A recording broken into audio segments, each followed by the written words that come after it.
A very warm welcome to another episode of 2024 Voices Citizens Speak Up. My name is Dharmendra Kanani. I'm Chief Operating Officer and Chief Spokesperson at Friends of Europe. And together with Debating Europe, we're putting the spotlight on the views of citizens. We spoke to 2024 citizens a year ago in 7 member states. Today, we're placing the focus on Spain. What are the citizens in Spain saying about AI, technology, their fears and concerns? What we do know is many citizens in Spain, just like any other member state, see the opportunity of AI and digitalization, but are really concerned that policymakers, decision makers may not do the right thing. They might be vested or they may not understand what they're doing. The main concern is, will they be jobless? What will happen about automation? What are the concerns about privacy and data privacy? So these are some of the issues that we are going to be delving into. I'm joined by 2 MEPs, a think tanker, and Google. So it was going to be an interesting debate and see what they have to say around some of the issues around technology and economic development. All of you, possibly not all of you, but those in the bubble and those in politics will know that there are 2 reports that said a lot about Europe's economic productivity and its potential in the future. That's the Enrico Letta report and the Mario Draghi report. Both signal, or rather direct Europe to be more muscular, to invest more wisely and to almost triple or almost 1,000% increase in its expenditure to increase its economic capabilities. Let's see what our panel make of some of that. But I want to start by asking our 2 MEPs what they feel, what they think needs to happen in terms of economic productivity when we think about Europe's tech competitiveness. What needs to happen in terms of policies or infrastructure, Pilar, if I can start with you first, for improving the competitiveness of Europe, but through its companies? Okay, thank you very much for Friends of Europe organizing this debate. And from the perspective of the European policies, it is clear that the competitiveness gap between the EU and other regions, such as US, are largely explained by the lack of innovation in the tech sector. That was a conclusion in the Draghi report. Energy sector also has an impact on competitiveness, but the lack of innovation in the digital tech sector explained to a large extent such a gap in terms of innovation and competitiveness. Then what is absolutely necessary is boost the deployment of advanced networks in terms of infrastructure and reinforce our digital infrastructure. To mention these 2, one is to deploy the 5G and 6G mostly deployment we need. We have a lack of gap, to say, in Europe of about 200 billion euros to deploy 5G and 6G. We need, for the digital technologies to develop, we need a strong and advanced networks which provide with robust, fast, low latency and security. This is indispensable. In that sense, the awareness in the European Union at this point in the European Parliament is extremely high in order to develop that. In terms of digital per se technologies, such high-performance computers, chips, semiconductors, and so on, there is a number of initiatives also that has been taken and needs to be taken, in a large period in order to, avoid this gap I mentioned at the beginning, which is affecting so much to the competitiveness of our industry in the European Union. Thank you. Let's come back to in a minute about whether all that you've said means that that it's going to be happening. Are we in the right speed level? Are we at the right gear for getting some of this done? Because one of the things that both the letter and the Draghi report refer to is the fact that we need to be quicker in what we're doing, otherwise we're going to lose it. But I'll come back to you on that, Pilar. The same question to you, Jonas. What do you think about the policies and infrastructures that we need to have in place to become more economically productive? No, thank you so much for the invitation. Good morning, everyone. Thank you for listening to us on this debate. I will follow what my colleague Pilar said before me. About the lack of innovation that we see in the European economy. And what Draghi also said is that behind of the lack of innovation, we have a real problem with the level of investment in Europe. Yeah, so there is a clear gap of investment if we compare our economy with other jurisdictions, and we need to to recover, yeah, to fulfill the gap. But the problem, at least from my perspective, behind the low level of investment in Europe, I think that there are two arguments, yeah, or two reasons. One of them is the fragmentation of the single market. And I think that this is maybe one of the most relevant problems, because when we see the goods and services markets, indeed, I think that 2-3 weeks ago, the IMF published a report around the European economy, and they have identified the informal tariffs that we have already in the single market, and the numbers that the IMF produce are so big. Yeah, so it's much bigger than what at least I thought. It's around 20, 30%, 40% in services markets. 43%. 43%. In good markets. In services market, I think that is even higher. I don't remember now the figures. The point is that if we are not able to increase the consolidation of our single market, our innovative companies, our SMEs, the startups will not have the possibility to scale this business. And this is something that they can no, they can do it in the States. And here in Europe, sometimes we talk only about the problems, for example, in the capital market, the necessity to facilitate new ways to finance these companies through equity, not only loans, but we need to think also that we have a real problem in the consolidation of the goods and services market. It's not only a problem for the capital, it's also a problem for selling their products. Yeah. So I think that we need to advance faster in the consolidation of the single market, and we need more investments. And when we talk on investments, I am talking about private investments, and this is part of the capital market union.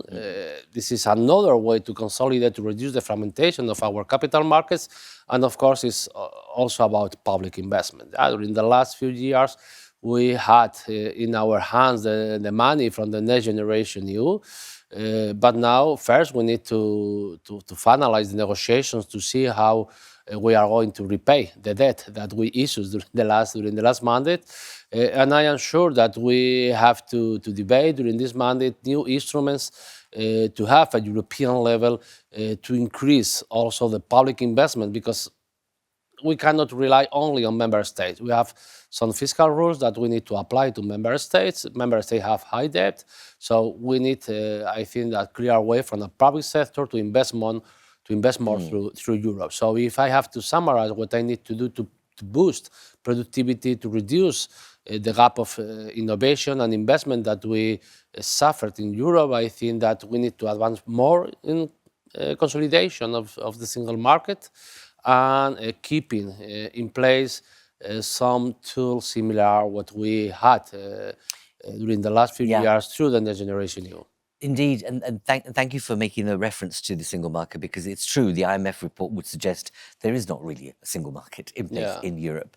But both of you are, well grained in politics and the Parliament. You both know that some of the things that are being said by both Draghi and Enriqueta are nothing new. Both of you know that the single market is as much a product of the 27 as it is of the whole, and it's often member states that hold back the single market. And Spain's not on its own in that regard. But we'll come back to that in a moment. I want to bring in our resident think tanker from Spain. You're in touch with the politics of Spain. You obviously cover the issues. You're well versed with what's happening in Spain. From your perspective on this agenda, in terms of boosting productivity, what's your take on the investments in, let's say, education and small businesses to be able to both streamline bureaucracy but increase our ability and capability to, I suppose, be more innovative? Yes. So one of the main debates during these last years has been how to promote European champions. But the reality is that when it comes down to the Spanish reality, the enormous difference in fiscal capacity among EU member states showcase that Spain will not benefit from this creation of European champions. So which will be the next step to address this topic?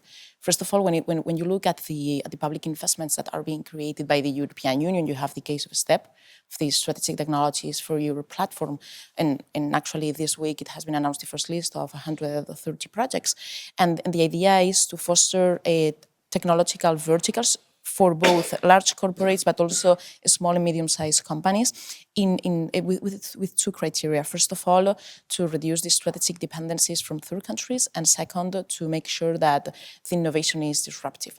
For this, in the case of Spain and small businesses, Spain is an economy marked by more than 90% of companies being small-sized and sometimes medium-sized. So which should be some of the policy needs? First of all, to make sure that there is scalability for smaller companies and to help them contribute to this idea of a capital markets union that in the case of Spain has been very reinforced at the EU level. Second as well, it will be highly important to find a balance between urgent topics and important topics. Sometimes we focus on important topics such as the AI Factories initiative, where Spain is benefiting from, and it was announced as well a few days ago. But also we should look forward to new topics where SMEs in Spain could benefit from and contribute to this idea of an EU-wide single market in digital.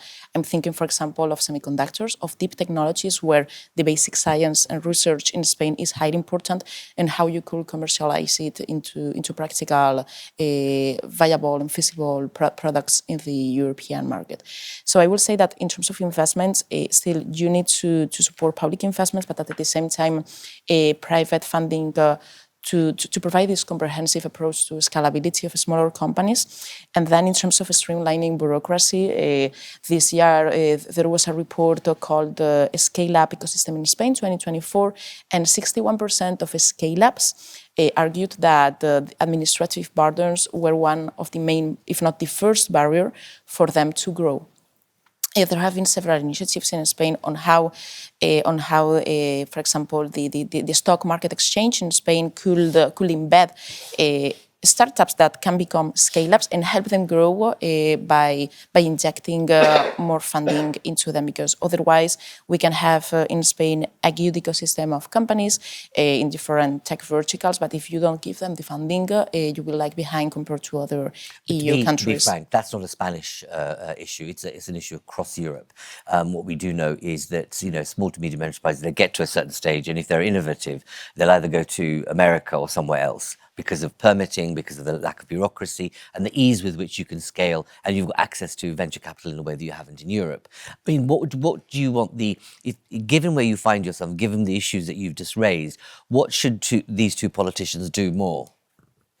Yes. So I think that in Spain, at least some political parties, including here, agree with the idea of a capital markets union. The problem is how you make it feasible, because the first barrier is the IBAN. When you try to make a payment transfer between two banks, between Spain and, for example, another EU member state, the first barrier is the IBAN, the IBAN.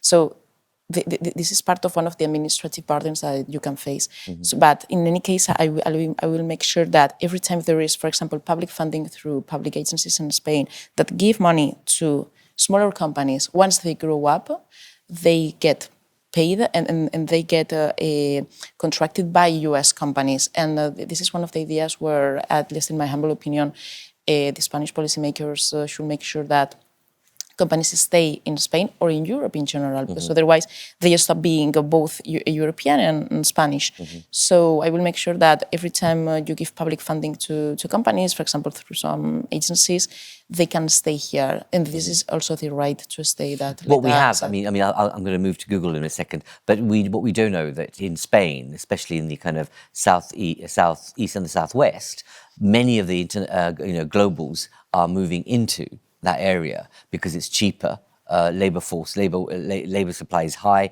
and it's cheaper. But that's been a relatively recent move. Miguel, thank you for joining us. Give us your perspective on this topic, especially from the point of view of AI. We know that AI is a source of good, but also a source of bad. There are many people who are concerned by it.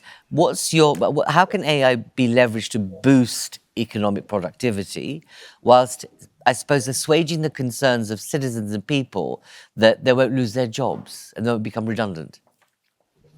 Thank you very much, and thank you, Debating Europe, to inviting us. And it's a pleasure also to share the table with my friends, Jonas, Pilar, and Raquel. So first of all, at Google, we are convinced that artificial intelligence means an unprecedented, and I would say a unique opportunity to boost the European economy, and in particular, the Spanish economy. I'll give you one example. A recent study from Implement Consulting estimates that the full deployment of AI in Spain could represent between 100,000 and 120,000 million euros over the next decade if we do a full deployment of this technology. So that is pretty much around 8% of GDP contribution. This, in a context where the EU is experiencing a productivity crisis, is key. We know the figures are stark. We since 2019, for example, global GDP growth has doubled the one in Europe. So this is why we believe that AI-driven innovation is key to reverse this trend. We know that the gains will come from three sources, talking about the labor market. First of all, increased productivity. But second, there will be more free time for workers as AI helps automate some of their work. And we expect also a shift in priorities and time use for more value-added generating activities. Now, let me talk a little bit about Spain, because I think we are in a really good starting position to take advantage of this aspect. 56% of Spanish companies are planning to invest in AI-driven automation in the next 5 years. That's around 10 points above the European average. So there's enthusiasm in the country, but we are still far from the 2030 target, which is around 75% of adoption. Now, this we need to be careful, because so far the adoption has been uneven. When we look at large companies in Spain, we know that 40% of them used it last year. That's, again, 10 points over the European average of 30%.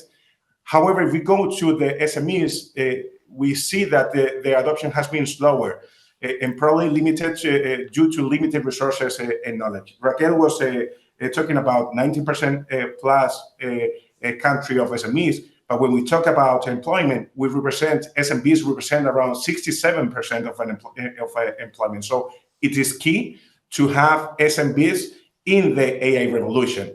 And so far, last year, only 8% of them use this technology. So this is something that we need to focus on together to actually engage AI adoption in SMBs. Let me also talk a little bit about the context on what we can do to actually do a full adoption. You talk about, Jonas and Pilar, about the Draghi report, how the need to actually boost our productivity. Of course, regulation and smart regulation, harmonized regulation is one, so that we don't break the single digital market. But beyond regulation, we believe there's three pillars for full adoption. One is R&D. So we see that the most competitive, innovative countries like the States, Japan, or South Korea, they do massive public investment, and also the private sector is accompanying this massive investment. Now, when we talk about infrastructure, and totally agree with Pilar, we need to invest in three areas: large-scale, high-capacity cloud computing, that is key; also advanced storage solutions; sustainable data centers. And again, here, public and private investment together should allow us to make great strides. And finally, talent. We cannot believe in an AI transition that it leaves no one behind if we don't invest massively into skilling and upskilling. This is why we, for example, at Google, we have an experience here. We've been 10 years investing in training Spaniards. It's 1.4 million in Spain, but it's around 12 million people in Europe trained with our free courses since 2015. we need to do it again with AI adoption. And this needs to be done in collaboration with associations, but also public institutions, so that it's true that we leave no one behind. Sure, and those are fine words, Miguel. Thank you very much. So I was going to ask you, what's Google's role in this? And as you've said, you've done training, you've provided free courses, etc. But in terms of the SME adoption, it's not unique. Spain, we know that majority of SMEs are tiny, small family holdings. We're not talking about the larger ones that have the capacity to invest in R&D, in training, etc. And what we might be viewing when we think about habits of consumption at the moment, everyone does either a Deliveroo or an eBay or whatever, Amazon, and people are buying online rather than going to the high street. And it looks like the high street might become almost like a ghost town. Now, what's the role, I think, of policymakers and the private sector to perhaps save the high street when we think about the fact that people who are really concerned about AI and technology, one sure sign of them being scared is the fact that their high streets will become empty. Pilar, what's your sense? What's your reaction to what you've heard? Let me react a little bit on the small and medium companies and startup, because I think it's quite crucial as well, because all in all, that will be possible of this competitiveness. We have to remember that the small and medium company are the fabric of the industrial sector, but the fabric as well of the services sector, and so on and so forth. I think in that sense, we need a number of things. The problem is that the SMEs suffer more than anyone, the lack of simplification, the red tapes, all these difficulties that implies many times the regulation at European level, I think at national level in many countries, practically in all of them as well. But I think there is a concept which defines, in my view, perfectly well what the SMEs need. The SMEs need access to the internal market, a true internal market, because it's the only way they can try to scale up.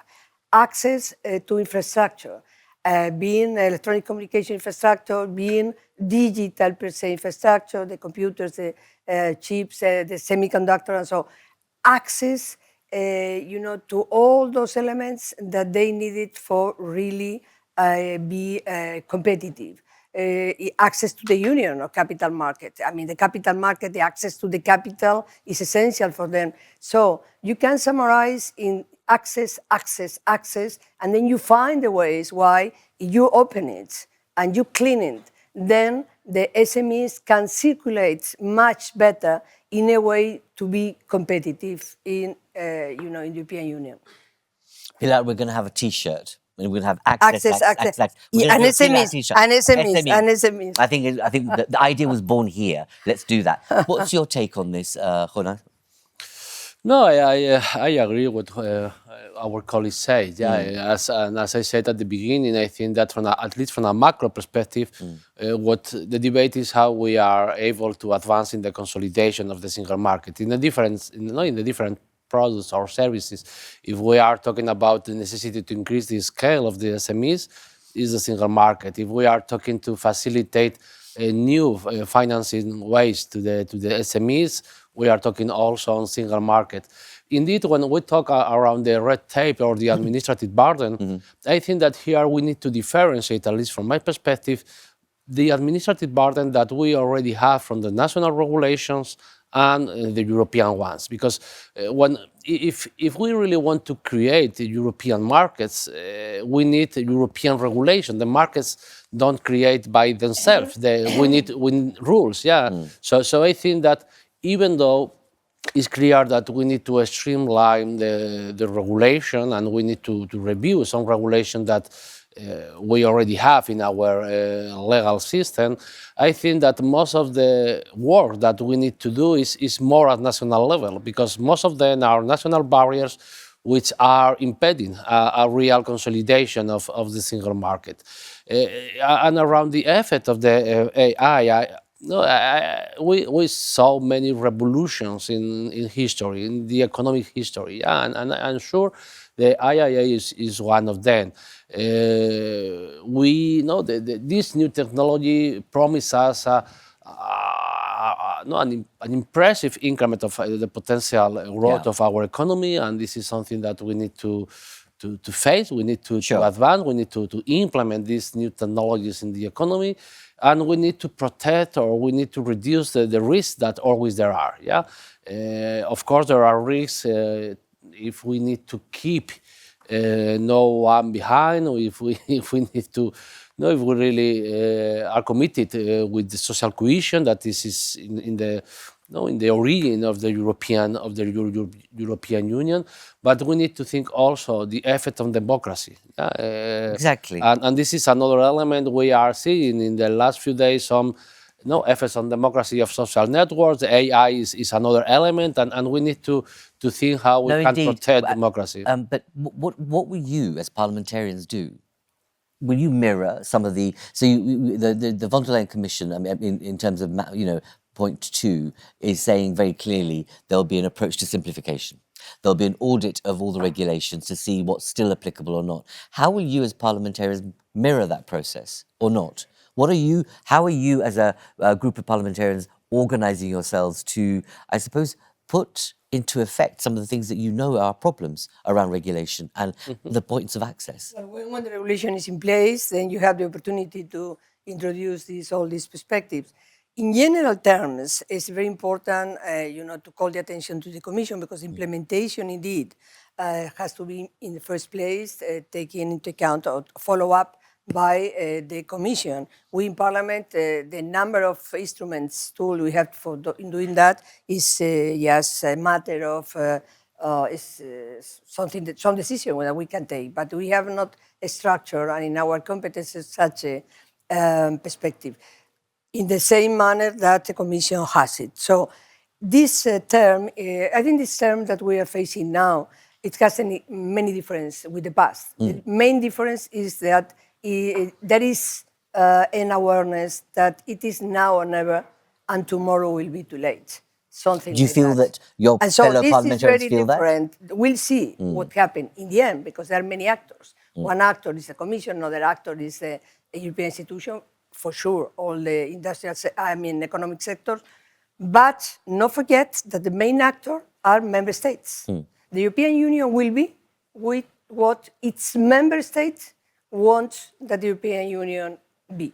This is something that it is like that, because in the end of the day, the competences, the final decision, the final say, it is in the hands of Council, in the hands of the member states. So, all in all, I think there is such awareness that was never like that, and I hope that this gives us a boost in order to go on the right direction, at least partially. Pilar, thank you for that. On that point, what's your sense of the political class in Spain moving in the direction of it's a do or die moment?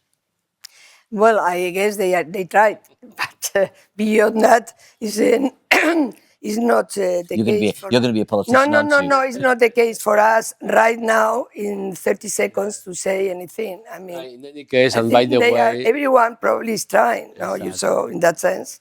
No, and by the way, this week the economic newspaper, The Economist, has decided or has chosen the Spanish economy as the best one in the world. Yeah, so there are good things that we are doing in Spain, even though always there are something to improve. Yeah, maybe Miguel can tell us a little bit more about this. No, and absolutely. And by the way, the report Jonas is talking about in the economy is well noted, and people are taking good notes and talking about Google. But I know in the industry, other big players, they know about how Spain is becoming a digital front runner, how hard we are doing things in the positive way. So I think let me just finish with something on the challenges and opportunities on this revolution, because it is true that there are challenges. So we know we need to reduce red tape. We know we need a harmonized single market. We know all that. It is true that this represents right now a challenge for the smaller ones, like SMEs. These 100 pieces of regulation in the last 5 years affecting technology and society is a burden. It's a burden for smaller size companies. We need to advance there. I agree with that, Jonas. We cannot have, for example, AI Act harmonized approach and then having member states develop specific rules. So then we would be breaking it. So we need to advance there. But I think it's beyond the challenges. We need to focus on the opportunity. It is true that we need to consider the risk. It is true that we need to consider the challenges, but I think we need to push the throttle so that we embrace the opportunity. For example, we talk about AI. So for them, it's an opportunity for low investment. The benefit of AI, for example, is that they don't need to be experts in technology. They can use natural language. They can do with affordable tools things that they weren't allowed to do in the past. So I think it's a change of mind as well. The major risk of all is not taking the opportunity that AI offers, and I think we need to be all united and fast here. Sure, these are all fine words, but let's face it, there are millions of 25-year-olds in Spain who can't get their first home because they can't afford it, because the pricing is out of their range. The literacy, the digital literacy in Spain, like in France and Portugal and elsewhere, is very high, as in illiteracy. The digital divide is very high. I just want to ask all of you one question. Whose responsibility is it to increase and improve the digital literacy of your citizens in Spain? There are different layers, because if you are talking about funding, it can come from either the EU level, but also the national level. But at the very end, the implementation side of things and the execution of these policies should come from the local level, at the municipal level.